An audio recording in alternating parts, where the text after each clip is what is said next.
Quit relying on other people.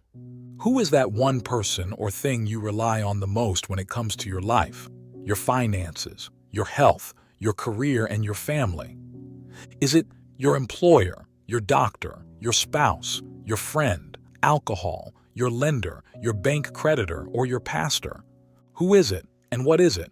Who have we made our go-to? Take a moment to reflect on who or what you rely on the most in your life. Is it your job, your bank account, your partner, or maybe even yourself? In a world that constantly bombards us with messages of self-sufficiency and independence, it's easy to forget that we were never meant to bear the weight of our burdens alone. Consider the words of Jeremiah 17:5-6, where the Lord warns against putting our trust in people and human strength. Please take a listen. This is what the Lord says. Bad things will happen to those who put their trust in people. Bad things will happen to those who depend on human strength. That is because they have stopped trusting the Lord. They are like a bush in a desert where no one lives. It is in a hot and dry land. It is in bad soil. That bush does not know about the good things that God can give. He reminds us that relying on anything other than Him will only lead to disappointment and despair.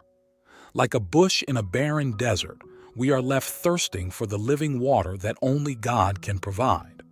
You see, child of God, our dependency should be on God, our Creator, not on the creation, which is limited and finite.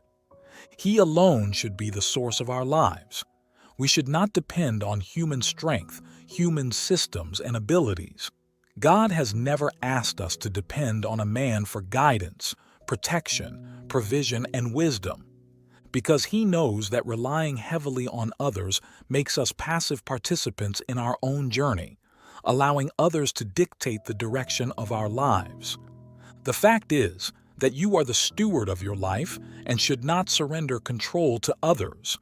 We have all made this mistake where we have made people or systems our source. Some of us have learned hard lessons that we are not ready to forget. As human beings, we rely on each other on an equal footing, either in partnership or in mutual support, but not to the point of releasing control to them. God is the only rightful source of all things in life.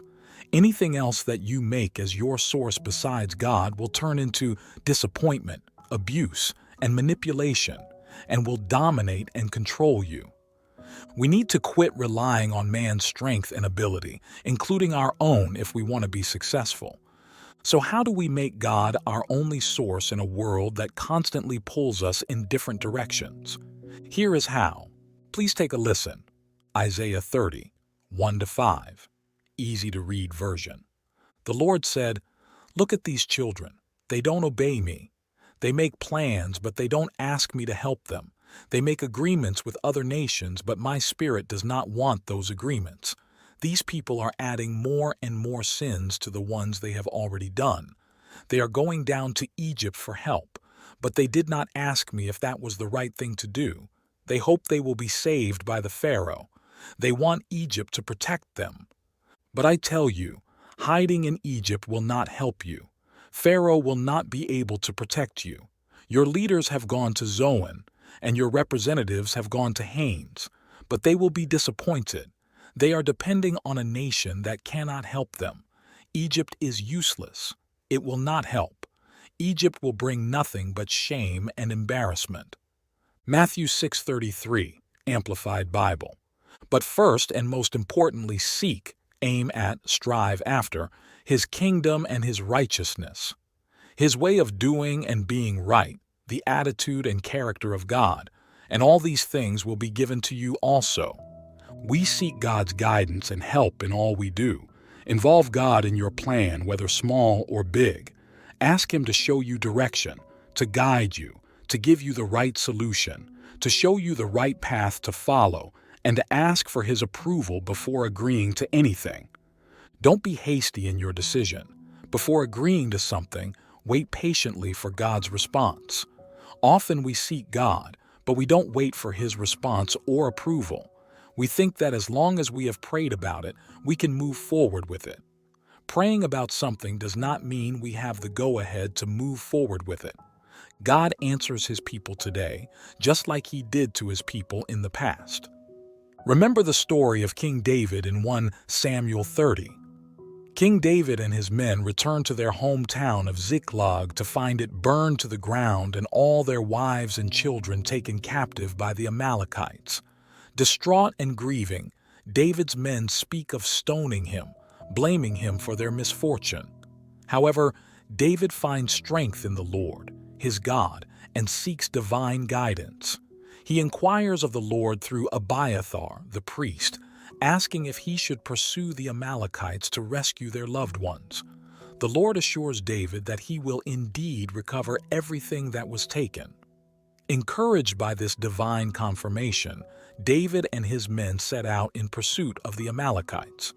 With God's help, they engage in battle and successfully rescue their families, recovering all that was lost. This story illustrates David's reliance on God's guidance in times of crisis, leading to the restoration of what was taken from them. You see, David did not rely on his ability as a military man, nor the ability of the people with him to go after their enemies. He inquired of the Lord and only acted after getting the go-ahead. So he got the answer to pursue and retake what was rightfully theirs.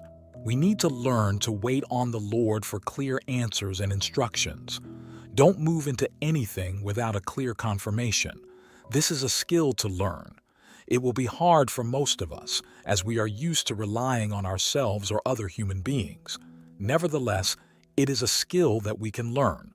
We are to be obedient and follow God's guidance. Not all things we bring to God will have God's approval.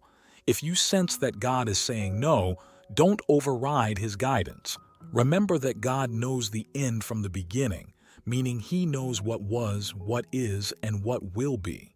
So if you sense a no or resistance, don't do it. Let go of the thing that you are trying to do. An example of someone who proceeded with an action despite sensing that God did not approve of it is found in the story of King Saul in 1 Samuel 13. Saul, the first king of Israel, faced a critical moment when waiting for Samuel to arrive and offer sacrifices before going to battle against the Philistines. As the days passed and the Israelite soldiers began to scatter, Saul grew anxious and decided to take matters into his own hands. Despite Samuel's instructions to wait for him, Saul offered the burnt offering himself. The consequence of Saul's disobedience was severe. As soon as he finished offering the sacrifice, Samuel arrived and rebuked him for his impatience and lack of trust in God's timing. Samuel declared that because Saul had not obeyed the Lord's command, his kingdom would not endure. Additionally, Samuel prophesied that God would seek out a man after his own heart to replace Saul as king of Israel. Saul's decision to act independently of God's guidance resulted in the loss of his dynasty and ultimately his reign as king.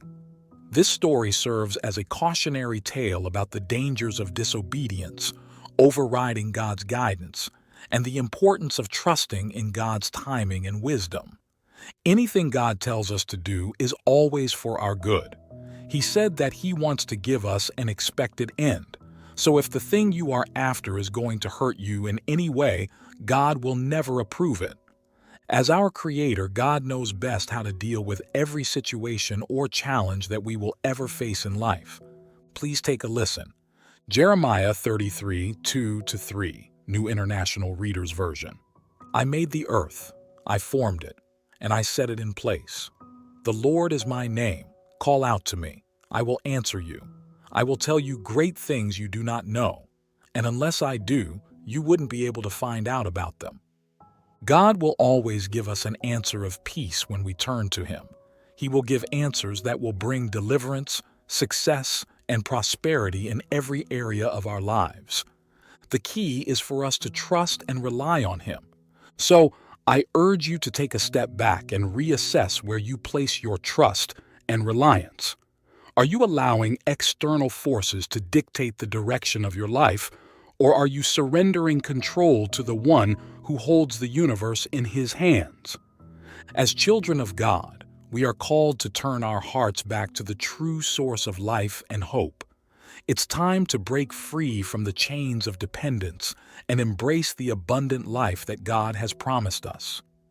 The choice is yours, but remember this: true freedom and fulfillment can only be found in surrendering our lives to the One who created us. Until next time, child of God, remember that God is the only one to whom we are to surrender our lives, not to other people or the systems of the world. May you find the courage and strength to take that leap of faith today, knowing that God is always by your side, ready to lead you into a future filled with hope and promise.